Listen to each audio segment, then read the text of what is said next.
you an emo kid? I was actually at the most emo dinner party the other night because Brendan, Yuri, and Sarah, his amazing wife, like, had me over. I show up and it's like Brendan and Pete Wentz sitting next to each other. And I just got to ask them every single question. Pete Wentz is probably, if I had to pick a favorite lyricist, it would be a tie between him and Lana Del Rey. Blank Space is a song that's just zingers, one after another, which I definitely learned from listening to Fall Out Boy.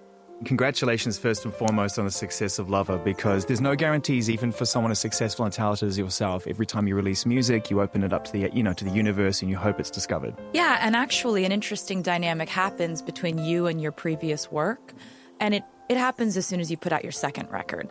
Everything you do is a standing ovation on your first record if you're having that breakthrough record.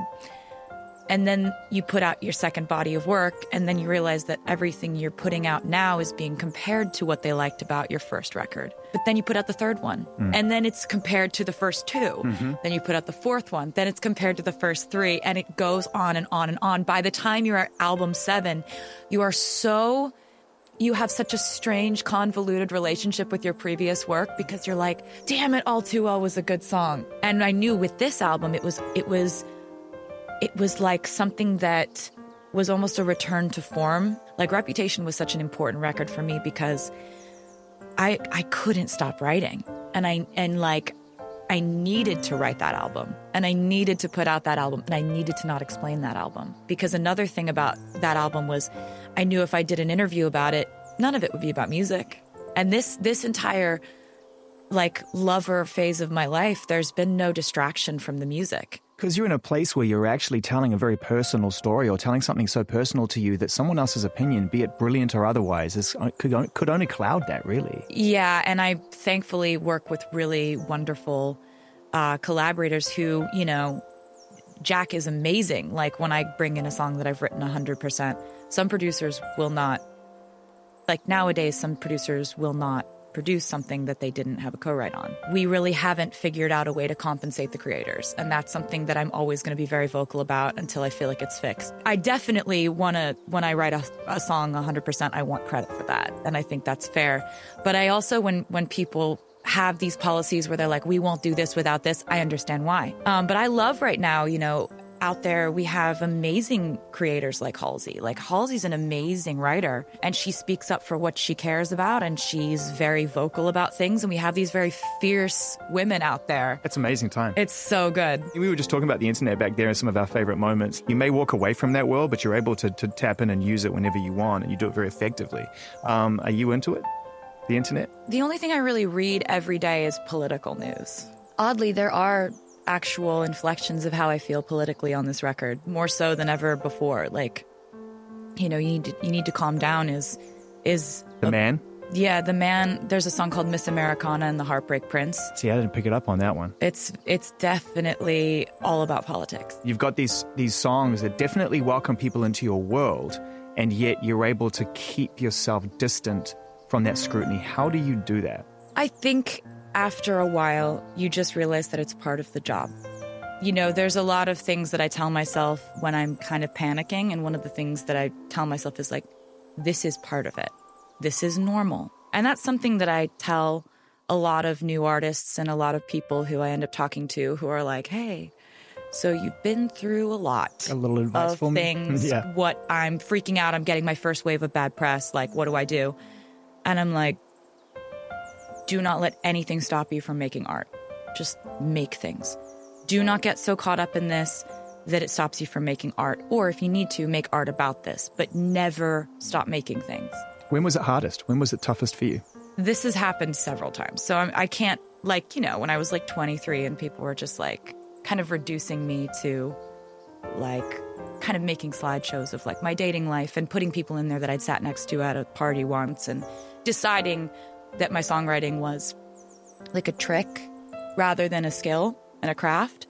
Kind of, it's a way to take a woman who's doing her job and succeeding at doing her job and making things, and it's in a way it's figuring out how to completely minimize that skill by taking something that everyone, in their darkest moments loves to do, which is to slut shame.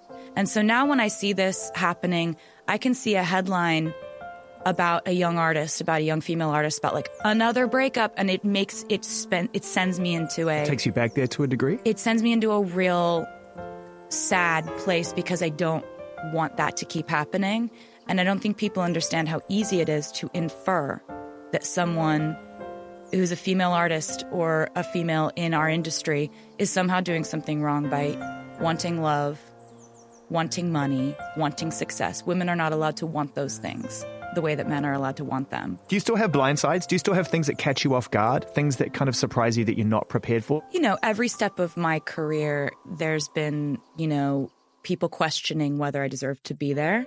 So I feel like my whole career up until very recently was spent trying to prove myself to those people and trying to prove that I belong here, that I'm going to work hard enough, that I'm going to make music that's good enough to belong here. And, you know, I've had people standing up and saying, you don't deserve to be here, either very loudly or very loudly in headlines or, you know, comments or whatever.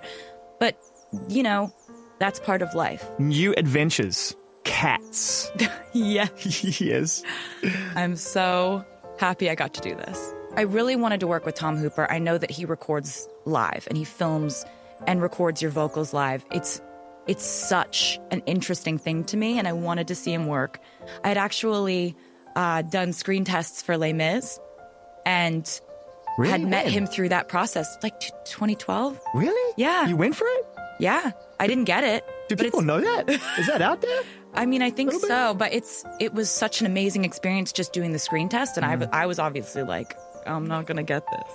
And so basically when I was approached this time, it was a straight up offer, and then I started going in for rehearsals, and they have this behavioral studies class called CAT School that I was... Okay, and that's where we pause. I need to just spend a little time in behavioral studies for cats. So basically you go in, you watch these videos of cats, you watch them walking, you watch them sensing things, you learn facts about them anatomically, biologically, how do they sense things, how do they, like, what's their gaze like, what's their like, it's amazing. Have you ever written a song from someone's point of view and played it to them and it's been too close to the bone? You know, I remember I wrote a song called 15 for my friend Abigail, who is still just my best friend, and you know, she's gone through a lot of like changes in my life and changes in her life, and we just still are like this. And she was my, you know, sitting next to me in freshman year, and we became best friends. And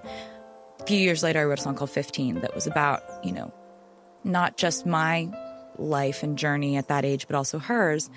And I had to, you know, that was a situation where I played it for her, and I was like, this is just for you, and it's never going to see the light of day if you don't want it to.